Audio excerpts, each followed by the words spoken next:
Hey, what's up, guys? This is Brian from Whisper Status 74. We're going to be doing a deep dive into the Sony Z9F today. And the reason for that being that the Master Series Sony has actually dropped almost 50% in price from when we did the Z9F 950G comparison just a few days ago, or at least last week.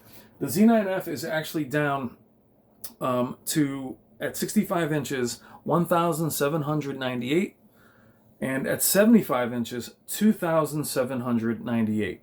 The 950G is 1,398, so basically 1,800 versus 1,400, and 2,500 for the 75-inch 950G, basically 2,800 versus 2,500.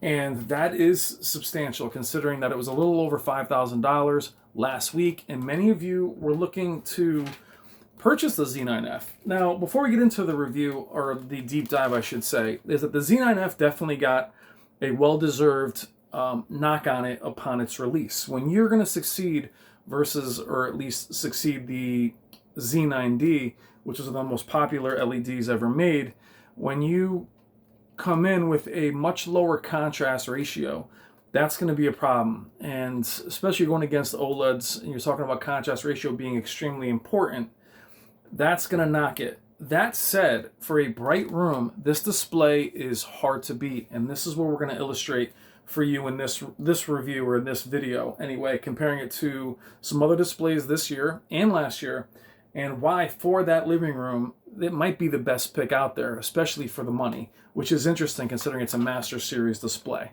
If you can tell by its mixed usage, everything is green from either mid to high. The biggest knock, we'll get it out of the way at the beginning, is its contrast ratio. It's very bright in SDR and HDR. It has the highest real scene brightness.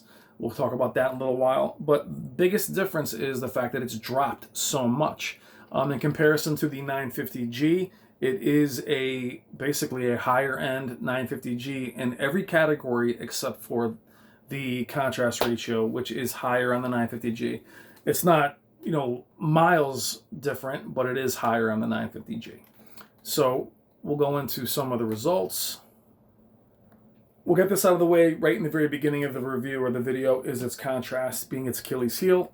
Now, many of you have brought up in other videos that the local dimming being rather high and higher than some other displays doesn't seem to make sense, simply because if there's good local dimming, or why would there be, or if the local dimming is behaving well, why would there be blooming? And the reality is, when they recommend, or Artings ratings, when they talk about local dimming, it's more about its elegance and how it transfers from light to dark, how its algorithm is in comparison to just blooming. It's more about seeing it. With the Vizio and other ones that don't have as elegant a local dimming, you can see it change from light to dark. They're saying it's very elegant. Vincent said the same thing on HDDV Test. Check that review out as well. He did it last year. The local dimming is not good. That is the probably one and only weakness. So keep that in mind. But again, if you're in a brighter room, that's not going to be as big an issue. If you're only in a dark room, it might not be the best pick. But the reason why I want to go over this video as well is the fact that the LEDs seem to be fading out. With Samsung planning to go OLED, or mini, or micro LED, or whatever they're going to do, Vizio going to OLED, LEDs are, on the higher end anyway, are going to be less and less. Sony only released one this year as far as consumer, the 950G. Yes, the Z9G is available at $13,000. You're not even going to see that reviewed much. But as far as those of you that really love Sony's look, and that's who I'm really talking to in this video, I'm not going to tell somebody who loves Samsung to come over to Sony's camp, but those of you that really like Sony's natural, accurate look with its processing and its upscaling, the Z9F is really the only thing out there in terms of their highest end. The 950G being in that 900 series, which has always been considered mid to high, the Z9F is really the only high end that can compete with the Q900R or the Q90 directly. So that is interesting, and that's what makes this a compelling choice. As it drops this much, they do have a pretty decent inventory on Amazon. I did not check Best Buy. I did check them for the specs. It's very interesting and compelling that it has that processing, that beautiful out-of-the-box natural image. And what I mean by that is Samsung has a more saturated look, a more vibrant look. Think A9G versus the C9, but for accuracy and how things look like you're looking out a window, the Z9F or any of the Sonys for that matter just have that Sony look. It's also going to have that higher end build quality in comparison to the newer displays. The 950G, you can switch the feet in if you really, I don't like that look at all, but you can. So you are going to get the high-end build quality of the Master Series with all the cable management and everything else in the back, which makes this compelling. It's only a few $100s more than the 950G. It does have a lower contrast ratio by a little bit. I may be repeating myself in some of these points. I did this whole video and had it erase, so forgive me if I get repetitive here. Anyway, back to what I was saying, the Sony look. It is distinct. Those of you that love it versus the more saturated, more vibrant Samsung, there is just not a lot to choose from. You have the 950G and the LEDs. That's really all there is this year. As far as their full array, their higher end, it's one display. Last year it was the 900F and the Z9F. The year before it was the 900E, 930E, 940E, which was a little convoluted and a little bit confusing, but I'd like them to have at least a few more options. Samsung with the 900R, Q90R, Q70R, Q60R gives you a lot of different levels to choose from, and something like the Q80R falls in that higher end and actually competes directly with the 950G, which is what puts the Z9F in that slot against the Q90R if that's what interests you. The very, very high peak brightness, extremely high real scene peak brightness, which is something that a lot of us overlook.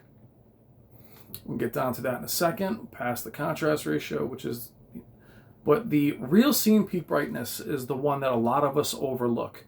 You can have a display reach nearly 3,000 nits, but this is the thing that a lot of us should be looking at right in the beginning. 800 for SDR and 1640 for HDR. Also keep in mind, guys, that a lot of these reviews are done on 65-inch displays.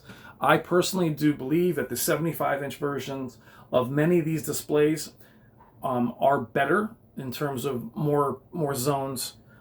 And does that show to be a higher contrast ratio? That I don't know, but I would think that there's just a little bit more in terms of numbers. These numbers might go up a bit, but they don't really test them due to cost, considering 75 is, no one would stay in business trying to review a bunch of 75-inch displays, which is why I don't buy them and return them. It's a lot of money, 75-inch displays.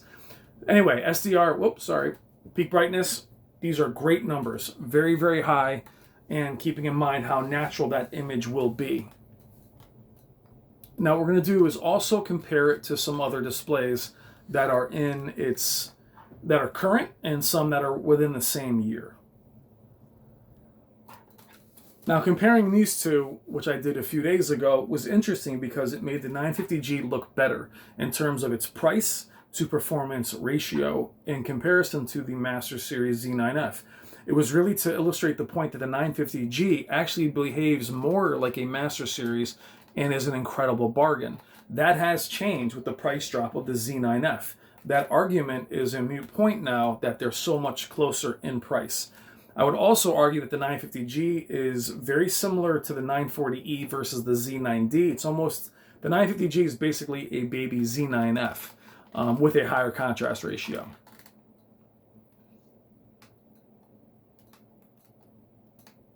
Now their peak brightness, the Z9F is considerably higher, but that contrast ratio. Now the contrast ratio isn't quite the disparity you're going to see between the other displays, and keep that in mind for the 950G as well. Doesn't have the highest contrast ratio. Again, we're talking about the 65 inches. This is much closer than you're going to see in comparison to the other displays I'm going to compare it to. The real bummer is the local dimming off, which I don't care much about why they measure that, because you'll always keep local dimming on for the most part. But that's not a great number, and that's not a great number either. But I think it's not as evident when you're really watching it. Vincent on HTV Test said it wasn't as evident during SDR content. And also, guys, if you want to check for blooming, or flash lighting, I should say, SDR is the way to check it, to see if your black bars are black. If your black bars are black, that is not flashlighting. If you see your black bars illuminated with SDR content, that is flashlighting. That's a defect. Blooming is when it's there and then it's gone. It's only there when something bright is near the black bars. They shouldn't be bright all the time. That would be a defect. Check it in SDR if you want to see. I did a couple of videos on that. And also the Z9F, I'm sorry, has 1440p at 120 hertz, which the 950G does not have. That's important to you. That is something you're going to want to consider. I'll show you that right now.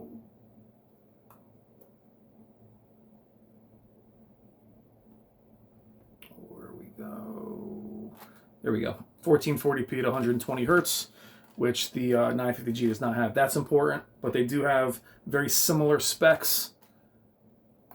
Nothing really left out there. They're not going to have the same specs as, say, a Samsung in terms of gaming-centric features.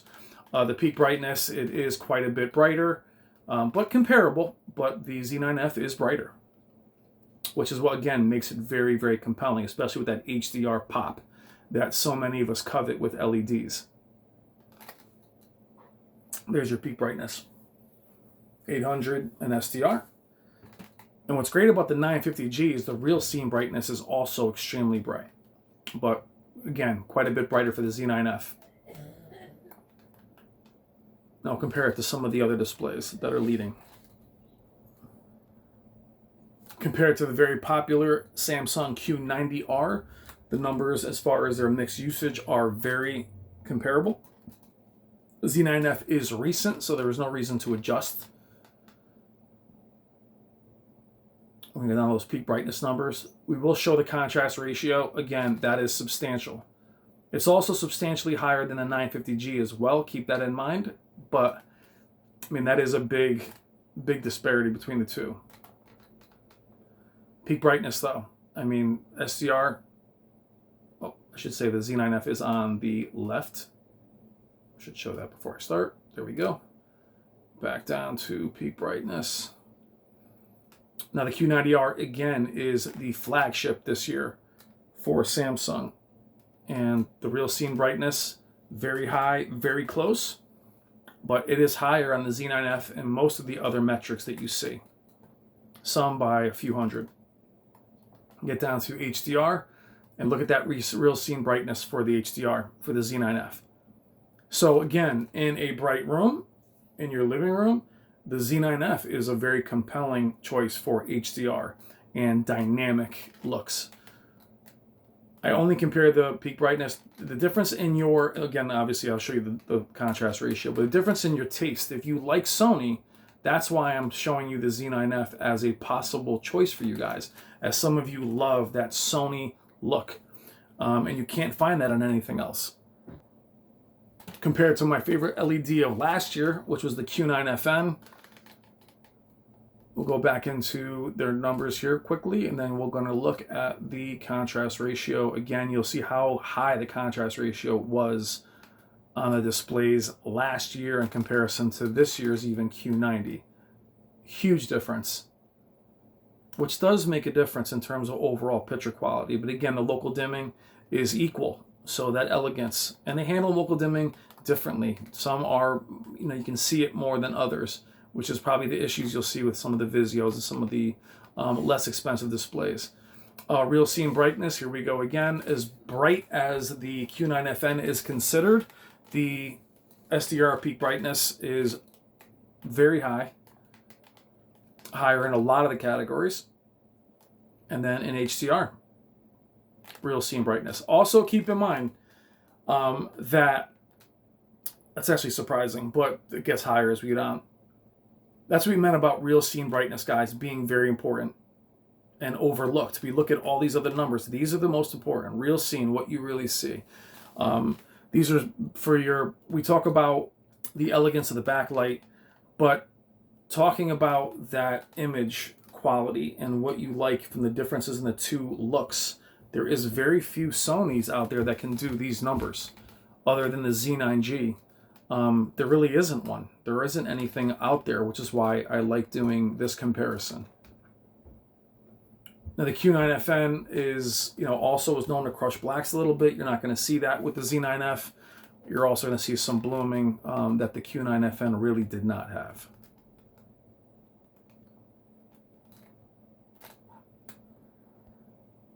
Compared to the Quantum XP series, again, this would not be a comparison we would normally do, except the fact that they are closer in price. The Quantum XP series is $2,000 right now if you can find it. The numbers do match up again for mixed usage. Again, the local dimming is going to be more elegant on the Sony, as well as the processing and the up conversion. The contrast ratio of the Quantum XP series is extremely high. But the peak brightness numbers, being that's one of the brightest TVs ever made, again, real scene brightness. The Quantum X does jump over 2,000 in one spec, but the Z9F is brighter in some cases. Primarily the real scene, but that's pretty good considering the numbers are pretty well in line. And again, HDR, real scene brightness, and some of the other ones. Also keep in mind, I meant to say this in the Samsung comparison, Sony is known to have sustained peak brightness, meaning it will stay, where the others will hit hard and then dissipate. Does that really matter for movies and stuff? Not as much as it may matter for gaming, but Sony is known to have a longer sustained peak brightness, which is definitely a strength that doesn't get brought up all that much. Now again, comparing the Sony to the Samsung, the Sony does have Dolby Vision. The Samsung has HDR10 Plus, meaning whatever one you deem as being more important, that is really up to you. And it does not have the gaming features that the Samsung has with the HDMI 2.1. But I thought that what was compelling again was the peak brightness of the Z9F in comparison to the current king, which would be the Q90R, and last year's flagship, that it hangs in there with one of the brightest. Again, contrast ratio being its Achilles heel. Just like the motion was an issue for the Z9D, it's an interesting argument. And really the only game in town if you want a Sony. So in closing, the Z9F, it's down in price. It is closer to the price of the 950G. It's a great deal cheaper than the Q90R, which would be comparable. Excellent for a living room or a dim room. I would not recommend it. I would not purchase it myself, only because I'm in a dark black room. But I would take it. It's not something that I would say I wouldn't take. It just would be hard for me to justify to have more blooming than what I currently have, which it may not even be the case for what you actually see. Check out Vincent at HTV Test, who did his review last year, and also Arting. So without these guys, without using their tools and their numbers, a lot of us from other manufacturers, or I should say other reviewers, would never get the numbers that would slip by us. Some of you that wanted the Z9D pre-ordered the Z9F and were very distressed with the contrast ratio numbers. Does that show up as much on real scene content? Vincent found it to be distracting in HDR, and Arting's brought it up several times. It is a fact. I don't think any updating is going to change that. But for sports, for motion, for upscaling, for virtually everything you need it to do in gaming, it is excellent. Excellent as a PC monitor. It is extremely high-end. And due to Sony's limited LED choices, there really isn't anything to choose, guys. There's only the Sony 950G. That's all they've given you this year. Last year was the 900F and the Z9F. The Z9G we know. Everything else is pretty much OLED from Sony. And I fear that it will go that, not fear, for those of us that like LEDs, I fear that you're not going to see more of them. Samsung is going from mini LED with OLED, Vizio is moving over to OLED. There aren't going to be many LEDs out there to choose from, guys. So if you want a very high-end Sony, other than that contrast ratio, keep that in mind. Watch those other reviews. Go back and watch the reviews from your favorite reviewers and see what they say about it as far as real scene and also what they saw with their own eyes. I think the display is excellent. The contrast ratio does bug me, especially in comparison to other LEDs and OLED, but very compelling for that. It's basically the brightest Sony out there, other than the Z9G. and I guarantee that the price, or not guarantee you, I would think that the 75-inch has even better. The X-wide viewing angle is also on the 65 and 75. It's only on the 75-inch 950G. It's something else to keep in mind. But again, for a living room, it's an excellent choice. Please think about supporting channels like Arting's websites. Sign up as a insider to get inside reviews and use a lot of their tools. Their website is awesome. Same with Vincent. And check out all the others. I'm Brian at WhisperStatus74. Check out the Sony Z9F. It is down in price substantially, and I don't think it's dropping any lower than that. Oh, one last thing before I go. There is a risk to buying older displays. And I'll say this quickly after 20 minutes. The manufacturer is not going to replace another Z9F. It's going to just send you a 950G. So keep that in mind when you buy displays from last generation. Once you get past Amazon and Best Buy, you're dealing directly with the manufacturer. That is the risk. They may try to send you a comparable display, which would be the 950G, which isn't a problem, but with Samsung and some others, it doesn't always line up money-wise. If you bought a Q8FN or Q9FN, they might not give you a Q90. They might give you a Q70. And that's all I got to say about buying some older displays. But the Z9F, there is a high inventory right now. Check them out on Amazon. Check out all the other websites that I mentioned. I will talk to you guys soon. Take care.